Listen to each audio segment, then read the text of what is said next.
Hello, my love. Good morning to you. I hope that you are well. I hope that you have stretched your body. I hope that you have gotten your blood flowing, moving throughout you. I hope that you have taken a nice, deep breath for the day. My wish for you today is that you have a theme for your day.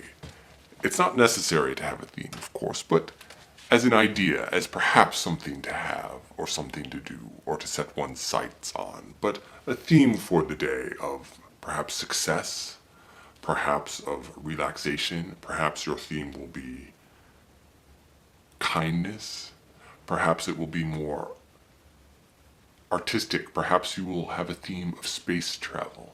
I do not know. But whatever it is, I hope you do come up with a theme for the day, should you so choose. I was thinking also about gatekeepers and market economics and the unpublished author. And this is a sort of complicated topic, but gatekeepers are there to let you in. And it's important to remember that. It felt so often to me, I should say, before I was published, that gatekeepers are there to let you out. The agents you're trying to query and get, and then once you get the agent, the editors you're trying to get on board, and then the people that those editors are trying to convince in the publishing house to take on the book, and etc., etc. And it can feel like, oh, these people are here to stop me. They're guarding a gate. But what they really want is to let you in. Their desire is to find something that they love and to run with it. They want to find something that they love. And so it's important, I think, to remember, if you engage in the publishing game, or other games as well, that the gatekeepers are there to let you in. Their desire is to let you in. Now, very often, you do not get in, as was my experience, especially in the beginning, before I was agented and published. It seems like they're there to stop you, and you have to remember that they're not. But what you have to remember also is that this is all about, in a certain sense, commercial market economics, right? If you are trying to sell a work to an agent, you've written your work of genius. And I remember, especially when I was younger, I had this thought of, I said, well, of course they're going to publish it. They have to publish it. It's my work of genius, of course. And I would send it out, and it wouldn't go anywhere, and wouldn't go anywhere, and wouldn't go anywhere. And you can be resentful, and you can just pound your fist and say that they are wrong.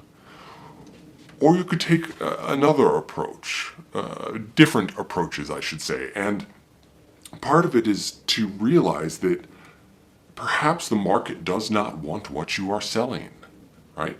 Now, there are different ways to think about that. So if the market doesn't want what you're selling, then the question is, should I change it to make it fit the market?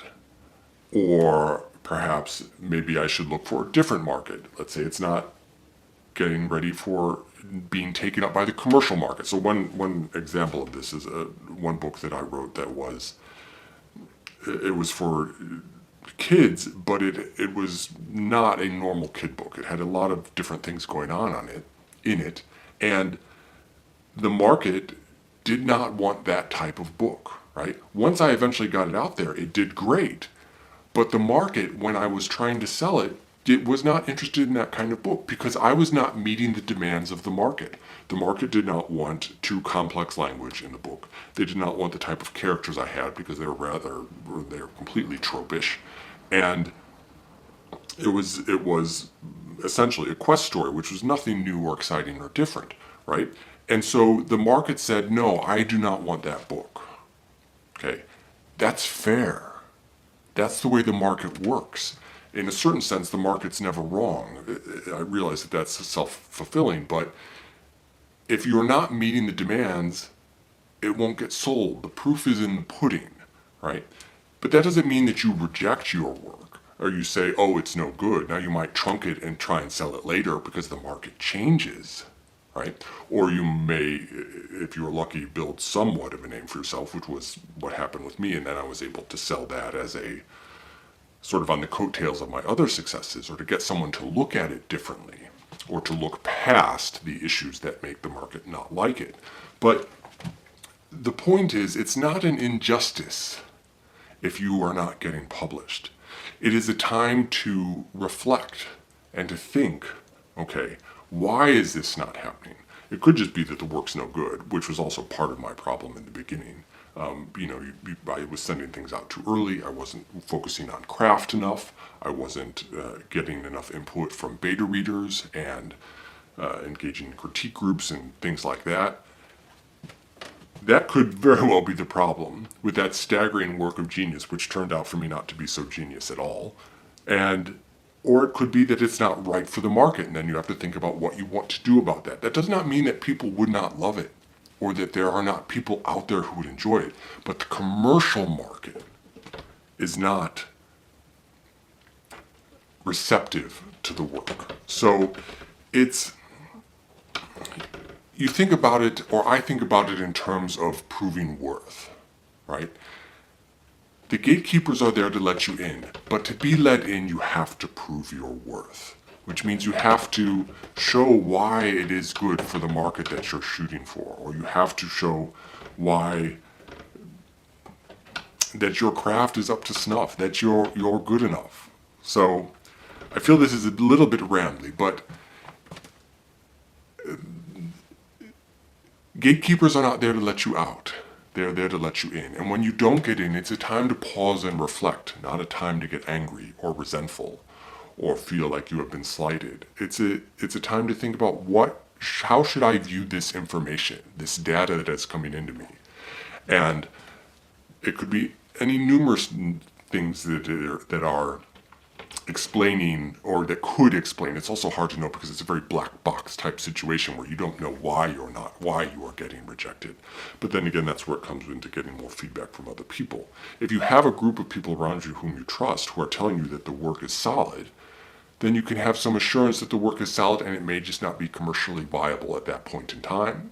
Or it may be that you cannot get past the hurdles that make it appear not commercially viable, which was the problem for me. This is really rambling now. I guess I would say the point I would have you walk away with is that do not take it as a slight if you do not progress as fast as you thought you would, or you do not succeed or reach commercial success as quickly as you thought you would.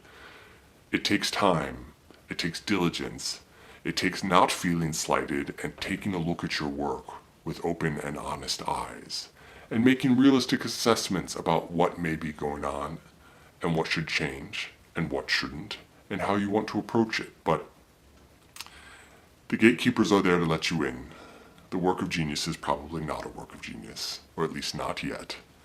And if you love what you do, it will all work out. So I will leave it at that. I love you.